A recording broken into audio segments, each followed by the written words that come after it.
제가 수요일마다 사도행전 말씀을 함께 나누고 있습니다. 사도행전 성령행전이라고도 합니다. 성령께서 강력하게 임하셔서 새 시대를 이끌어 가셨습니다. 그래서 오늘 설교를 시작하면서 우리가 성령님을 사모하고 동행하고 또 순종하며 나아갔으면 합니다. 제가 선창을 할 테니까 따라 하시면 되겠습니다. 성령님 사모합니다. 성령님 동행합니다. 성령님 순종합니다. 성령님 사모합니다. 성령님 동행합니다. 성령님 순종합니다. 아멘. 아멘. 베드로가 설교했을 때 사람들의 반응은 엄청났습니다. 그날 3,000명이 회심했습니다. 3,000명이라고 되어 있는데 아마도 남자만 3,000명이었던 것 같습니다. 이스라엘 계수법에 의하면 여자들이나 아이들은 보통 제외하고 숫자를 계산했습니다. 어마어마한 사람들이 회심했습니다. 그때 베드로의 설교를 듣고 찔림을 받은 사람들은 형제들아 우리가 어찌할꼬 하며 회개의 자리로 나아왔습니다. 그러나 성경에 보면 마음에 찔림은 받았지만 회개하지 않은 사람들도 있었습니다. 대표적인 예가 바로 스데반 집사님의 설교를 듣고도 돌을 들었던 무리였습니다. 그들도 스데반 집사님의 설교를 듣고 마음에 찔림은 받았습니다. 그러나 그들은 어찌할꼬가 아니라 돌을 들고 스데반 집사님을 쳐 죽였습니다.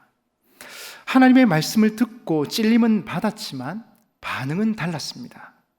한 무리는 회개의 자리로 나왔고 또 다른 한 무리는 돌을 들고 살인을 저질렀습니다. 여러분, 설교자의 설교도 중요하겠지만 말씀을 듣는 우리의 마음 자세도 중요하다는 것을 알 수 있습니다. 그런 의미에서 우리 성도님들도 말씀을 듣는 올바른 원칙들을 세워가면 얼마나 좋을까 하는 생각을 해봅니다. 그래서 오늘 본문 말씀을 바탕으로 말씀 듣는 자세 2가지를 부탁드리고 싶습니다. 첫째는 설교자를 생각하지 말고 이것이 하나님의 말씀인가? 이것을 먼저 생각해 보아야 합니다. 설교자가 마음에 들면 열심히 듣고 마음에 들지 않으면 대충 듣는다. 이것은 바람직하지 않습니다. 누구를 통해서 말씀하든지 이것이 하나님의 말씀인가를 먼저 생각해 보아야 합니다. 둘째는 하나님의 말씀이 맞다면 내 상황과 감정과는 상관없이 받아들이고 순종하는 것입니다. 내 상황, 내 감정 물론 중요하지만 하나님의 말씀 앞에 무릎 꿇을 수 있는가? 이것이 더 중요합니다. 하나님의 말씀이라면 제가 순종하겠습니다. 이런 마음의 자세를 가지고 있다면 하나님의 말씀이 우리 마음밭에 심기워져서 30배, 60배, 100배의 열매를 맺게 될 줄 믿습니다. 아멘. 성경은 베드로의 설교를 들은 유대인들 중에 많은 사람들이 마음에 찔림이 있었다고 말씀합니다. 여기 마음의 찔림을 원어로 보면 심장을 관통한다는 뜻입니다. 그만큼 사람들이 큰 자극을 받았습니다. 베드로의 설교를 듣고 사람들은 자신들이 무슨 죄를 지었는지 비로소 깨달았습니다. 우리가 하나님의 아들 그리스도를 십자가에 못 박았구나. 이보다 더 심각한 일이 어디 있겠습니까? 이전에 주일학교 학생들과 겨울 캠프를 할 때였습니다. 마지막 날 받은 은혜를 나누는 시간이었습니다. 5학년 여자아이가 나와서 간증문을 읽는데 아직도 그 내용이 제 마음속에 남아 있습니다. 우리는 예수님의 손에 못을 박았습니다. 그리고 예수님의 발에 못을 박았습니다. 그런데 나는 한 군데 더 박았습니다. 바로 예수님의 마음에 못을 박았습니다. 그러면서 그곳에 있던 모든 학생들과 선생님들이 함께 눈시울을 붉힌 적이 있습니다. 캠프 기간을 통해서 찬양하고 기도하면서 깨달은 것이 있는데 그것이 무엇인가? 제가 예수님을 십자가에 못 박았습니다. 내 죄 때문에 예수님께서 십자가에 못 박혀 돌아가셨습니다. 그것을 깨닫게 된 것입니다. 여러분, 오늘 본문에 나온 무리들도 이것을 깨닫게 되었습니다. 자신들이 그리스도를 몰랐던 죄, 그리스도를 죽음에 몰아넣은 죄, 그리고 내가 이때까지 지은 모든 죄, 그 죄를 깨닫고 양심의 큰 가책을 느꼈습니다. 그리하여 베드로와 사도들에게 형제들아, 우리가 어찌할꼬라고 묻고 있습니다. 여러분, 설교를 들을 때마다 마음에 찔림이 있으십니까? 좋은 징조입니다. 영적 감각이 살아있다는 것입니다. 늘 그렇게 되시기를 사모하였으면 좋겠습니다. 세상 사람들의 불행은 하나님의 말씀이 선포되고 아무리 회개를 외쳐도 마음에 찔림이 없다는 것입니다. 다른 감각은 예민합니다. 누가 내게 잘하는지, 아니면 잘 못하는지, 뭐가 맛있는지 맛없는지 기가 막히게 잘 알아차립니다. 정욕과 탐욕, 미움, 시기, 질투, 불쾌함의 감정은 다들 잘 느낍니다. 그런데 유독 하나님께 대한 감각은 죽어 있습니다. 영적인 데에는 별로 관심이 없고 오감을 자극하는 곳에만 관심을 가지고 예민하게 반응합니다. 하나님께서 말씀하셔도, 하나님이 마음을 치셔도 깨닫지 못한다는 것이 너무 안타깝습니다. 그런데 많은 사람들이 영적으로 깨닫지 못한 채 그렇게 살아가더라는 것입니다. 하나님은 결코 우리가 그렇게 되기를 원치 않으십니다. 베드로의 설교를 들은 무리들의 반응은 두 가지였습니다. 하나는 마음에 찔림을 받았다는 것이고, 또 다른 하나는 우리가 어찌할꼬라고 묻는 것이었습니다. 오늘도 하나님께서 우리 마음에 찔림을 주실 때 무감각하게 넘어가면 안 됩니다. 그러면 더 이상 성령의 역사를 경험할 수가 없습니다.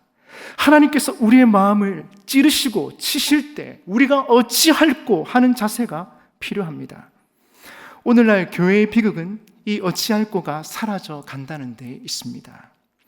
하나님께서 우리 마음에 찔림을 주실 때 우리가 어찌할꼬 하며 겸손히 주님 앞에 나와야 합니다.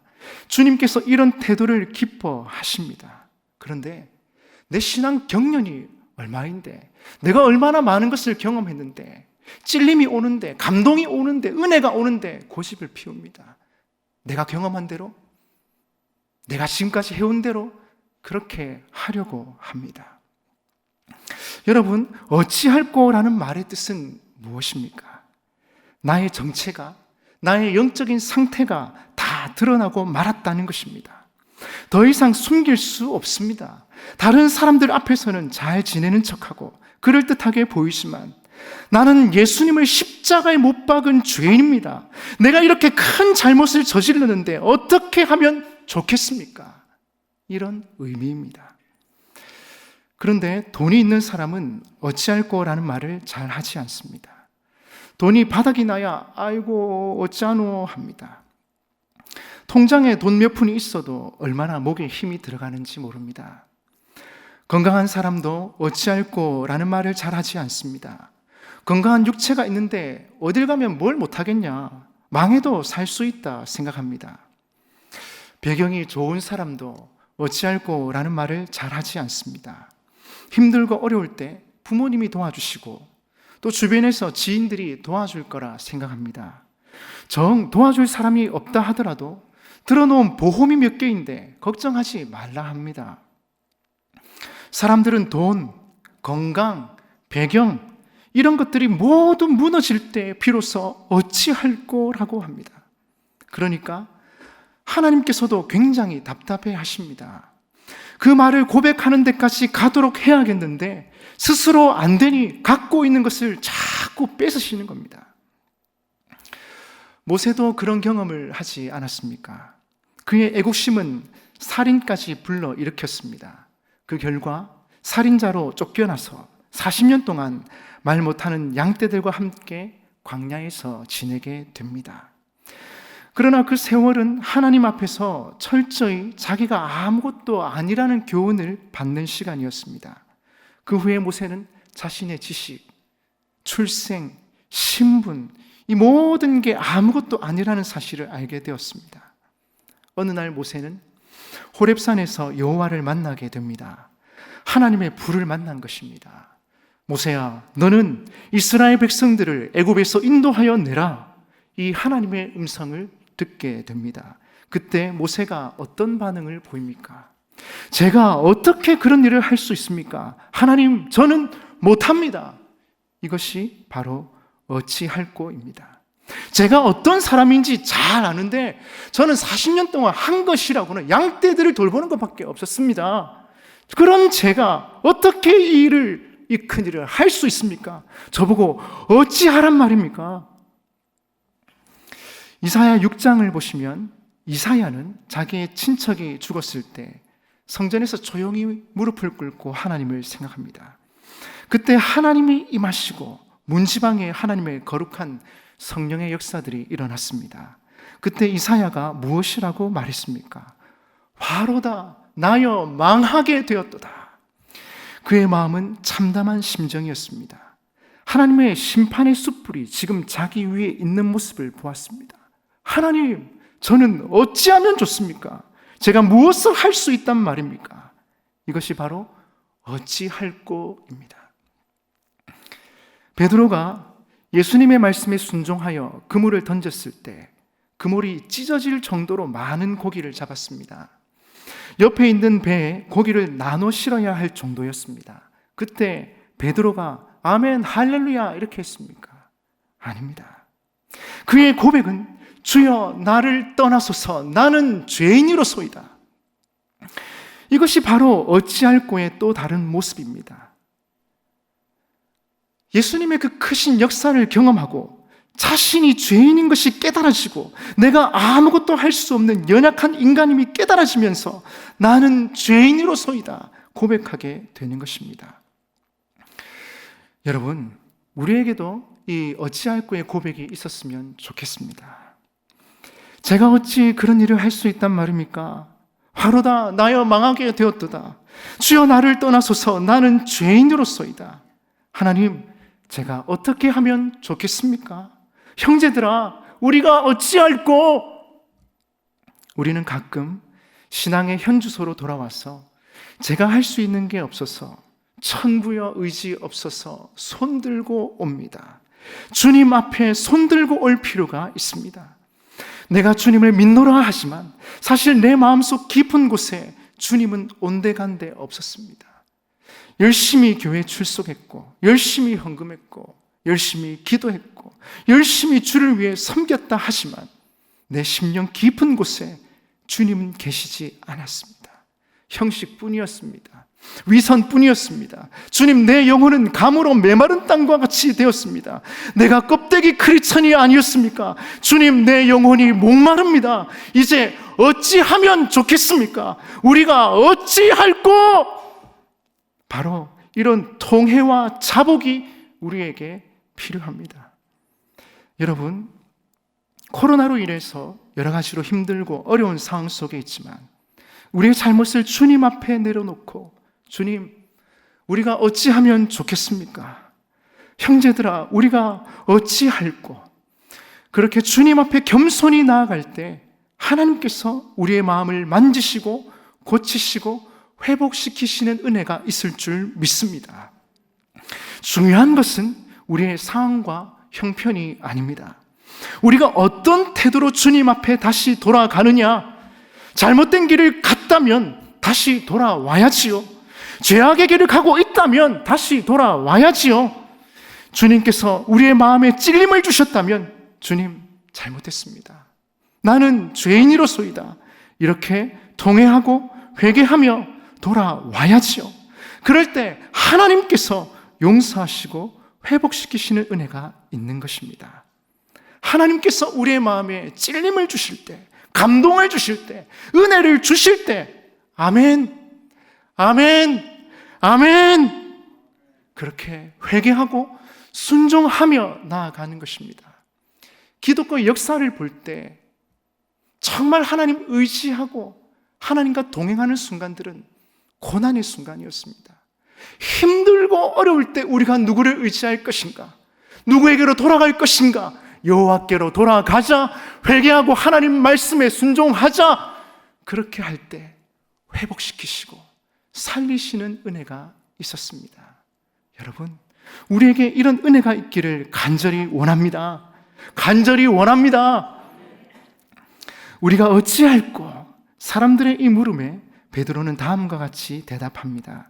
38절입니다. 38절 같이 읽어보겠습니다. 시작. 베드로가 이르되 너희가 회개하여 각각 예수 그리스도의 이름으로 세례를 받고 죄 사함을 받으라. 그리하면 성령의 선물을 받으리니. 아멘. 첫 번째는 회개하라입니다. 우리가 어찌할꼬? 회개하라입니다. 여기 언급된 회개는 강압적인 것 같지 않습니다. 권면과 따뜻한 사랑으로 회개를 촉구하는 그런 느낌입니다. 성령님의 부드러운 음성과도 같습니다. 기독교의 핵심 메시지 중 하나는 회개입니다. 세례 요한은 회개하라, 천국이 가까웠느니라 선포했습니다. 예수님께서도 회개하라, 하나님의 나라가 가까이 왔느니라 말씀하셨습니다. 구원은 회개에서부터 시작됩니다. 회개 없는 구원은 없습니다. 회개 없는 성령의 임재도 없습니다. 성령님의 인도하심을 따라 우리 심령 깊은 곳으로부터 잘못을 뉘우치고 하나님께로 돌아가는 것입니다. 회개는 돌이키는 것입니다. 가던 길에서 방향을 180도 바꾸어서 하나님께로 향하는 것입니다. 죄를 뒤로 한 채 하나님께로 돌아서는 것입니다. 두 번째로 베드로는 예수 이름으로 세례를 받으라고 했습니다. 진심으로 회개했다면 이제 예수님의 이름으로 세례를 받아야 합니다. 예수님의 이름으로 세례를 받는다는 것은 공개적으로 예수님을 믿게 되었음을 고백하는 것입니다. 나는 예수님을 믿습니다. 예수님과 하나가 되었습니다. 예수님과 함께 죽었습니다. 이제는 예수 그리스도로 사는 자가 되었습니다. 공개적으로 고백하는 것입니다. 그런데 회개하여 세례를 받으라고 말할 때 각각이란 표현을 쓰고 있습니다. 즉 구원은 개인적인 것이며 세례도 개인적인 것입니다. 아내가 세례를 받았다고, 아내가 믿는다고 남편이 자동으로 천국 가는 것은 아닙니다. 그러므로 여러분 자신의 결단과 믿음이 필요합니다. 주여 내가 믿나이다. 이런 개인적인 결단과 고백이 있어야 합니다. 이렇게 회개하여 각각 예수 그리스도의 이름으로 세례를 받으면 무슨 일이 일어납니까? 본문에 두 가지를 소개하고 있습니다. 첫째로 죄 사함을 받게 됩니다. 죄 사함을 받게 됩니다. 우리가 회개하고 예수 그리스도의 이름으로 세례를 받으면 하나님께서 우리의 죄를 용서해 주신다는 사실입니다. 너희가 회개하여 각각 예수 그리스도의 이름으로 세례를 받고 죄 사함을 받으라, 죄 사함을 받으라. 하나님께서 주시는 것입니다. 회개하고 세례를 받으면 죄 사함을 받게 됩니다. 오늘날 교회의 문제는 성경에 대한 지식이 부족하거나 제자 훈련을 받지 못해서라기보다 구원에 대한 확신과 기쁨이 없기 때문입니다. 나는 하나님의 자녀가 되었습니다. 나는 죄 사함을 받았습니다. 이것이 마음에 와닿아 감사하고 감격해야 하는데 그 감사와 기쁨이 점점 사라져가고 있더라는 것입니다. 여러분에게 구원받은 기쁨과 확신이 있기를 바랍니다. 회개하여 예수 그리스도의 이름으로 세례를 받음으로 내 죄가 사함 받았다는 확신과 신앙 고백이 있기를 간절히 바랍니다. 둘째로 우리는 성령을 선물로 받게 됩니다. 회개하고 세례를 받으면 죄 사함을 받게 되고 두 번째로 성령을 선물로 받게 됩니다. 38절 후반절에 그리하면 성령의 선물을 받으리니, 그렇습니다. 성령을 선물로 받게 됩니다. 선물이란 값없이 은혜로 주어지는 것입니다. 회개하고 세례받은 성도들에게 하나님이 반드시 거룩한 성령님을 선물로 보내주십니다. 우리가 예수님 믿고 받게 되는 가장 큰 선물이자 축복입니다.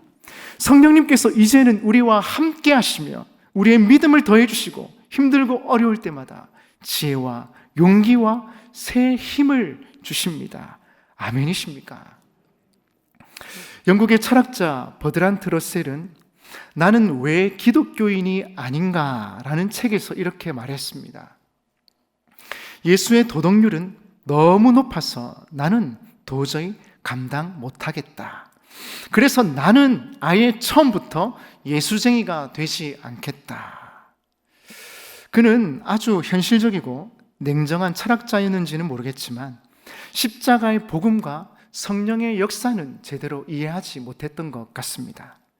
우리가 예수님 뜻대로 살고 그 말씀대로 사는 능력이 우리 자신에게 있는 것입니까? 아니지 않습니까? 우리는 힘도 없고 능력도 없고 연약하지만 우리에게 보내주신 성령님의 능력과 역사로 되는 것이지요. 그래서 스가랴 4장 6절에도 이렇게 말씀하고 있습니다. 이는 힘으로 되지 아니하며 능력으로 되지 아니하고 오직 나의 영으로 되느니라. 아멘. 오직 나의 영으로 되느니라. 오직 성령 하나님의 함께 하시는 그 임재와 힘과 능력으로 되어지더라는 것입니다. 새벽 본문 말씀에도 다윗이 왕으로 기름 부음을 받았을 때 그날 이후로 성령에 크게 감동되었습니다. 하나님의 영에 크게 감동된 다윗이었기에 왕으로서의 직무를 잘 감당할 수 있었습니다. 다윗이 어떻게 그렇게 승승장구할 수 있었습니까? 힘들고 어려운 전쟁마다 승리할 수 있었습니까? 정말 열악하고 쫓겨다녀야 되는 그런 상황들 속에서 자식들에게도 배반을 당하고 쫓겨다녀야 되는 그런 상황들 속에서도 어떻게 승리하고 수많은 사람들의 믿음에 하나님의 마음을 시원케 하는 그런 믿음의 사람이 될 수 있었던 것입니까? 하나님의 영에 성령에 크게 감동된 자였기 때문에 그렇습니다. 믿지 않는 자들이 봐도 다윗은 어떤 사람이었는가? 하나님의 신이 그와 함께 하더이다. 다윗은 누가 봐도 하나님의 성령에 크게 감동된 사람, 성령에 사로잡힌 사람, 성령의 능력으로 살아가는 그런 믿음의 사람이었습니다. 여러분, 우리가 우리 힘으로 살아갈 때에는 한계가 있습니다. 하나님 말씀이 부담스럽습니다. 어떻게 그렇게 믿음으로 살 수 있단 말입니까? 어떻게 이렇게 율법을 다 지키며 살 수 있단 말입니까? 내 힘으로, 내 능력으로 어떻게 저 원수 같은 녀석들을 사랑할 수 있단 말입니까? 저 사람들을 어떻게 용서할 수 있습니까? 저는 못합니다. 못하죠. 내 힘으로는 안 됩니다.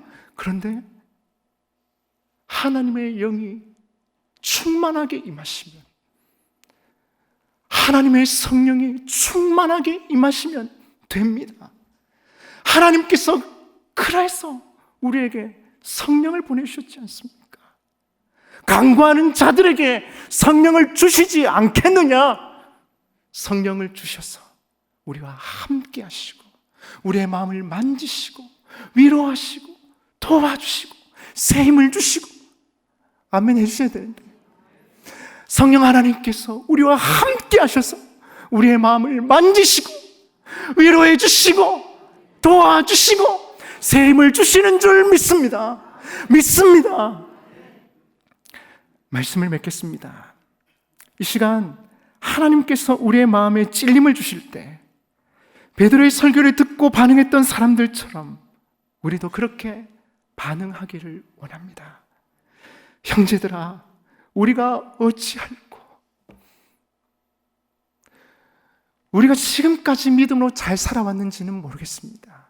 그런데 우리가 점점 잘 살게 되면서 돈이 부족함이 없고 먹는 것이 부족함이 없게 되면서 정말 하나님을 의지하지 않고 내 힘으로, 내가 번 돈으로, 내가 들어놓은 보험으로, 내가 쌓아놓은 업적으로 그렇게 살아가려고 하고 있는 것은 아닙니까? 오늘 여기 모인 많은 유대인들이 마음에 큰 찔림을 받았습니다. 내가 이래봬도 유대인인데, 율법을 지키며 살았는데, 내가 정말 인정받으며 살아왔는데, 알고 보니까 내가 예수 그리스도를 십자가에 못 박았다. 내 죄가 얼마나 큰지를 깨달았다. 내가 예수 그리스도를 십자가에 못 박은 장본인이구나. 내가 죄인이구나. 내가 정말 잘못했구나. 형제들아, 우리가 어찌할꼬? 믿음으로 살아가기를 다시 한번 다짐하는 것입니다. 여러분, 코로나가 터지면서 여러 가지로 삶의 어려움을 겪게 되면서 우리가 이 어찌할꼬의 신앙을 다시 한번 회복해야 할 것 같습니다. 내가 옛날에 열심히 기도했는데, 내가 옛날에 철야했는데, 내가 옛날에 헌신이 대단했는데, 내가 교회에 그렇게 열심히 봉사했는데, 옛날 그 시절 이야기가 아니라 지금 우리의 마음속에 성령께서 함께 하시며 우리를 도와주시고 우리 힘을 주시고 새 힘을 주시는 것들을 느끼며 동행하며 그 주님과 함께 살아가고 있느냐 하는 것입니다. 여러분, 오늘 이 수많은 무리들이 형제들아 우리가 어찌할꼬 믿음의 고백을 하고 있습니다. 여러분, 힘들고 어렵겠지만 우리가 예수님을 믿고 세례를 받고 하나님의 자녀가 되었는데 하나님께서 우리의 마음에 감동을 주실 때, 찔림을 주실 때, 은혜를 주실 때, 주님, 제가 순종하겠습니다. 주님, 제가 어떻게 살면 되겠습니까? 주님, 제가 어떻게 하면 되겠습니까? 그렇게 믿음으로 결단하고 순종하는 믿음의 성도님들 되시기를 주님의 이름으로 축복합니다. 축복합니다.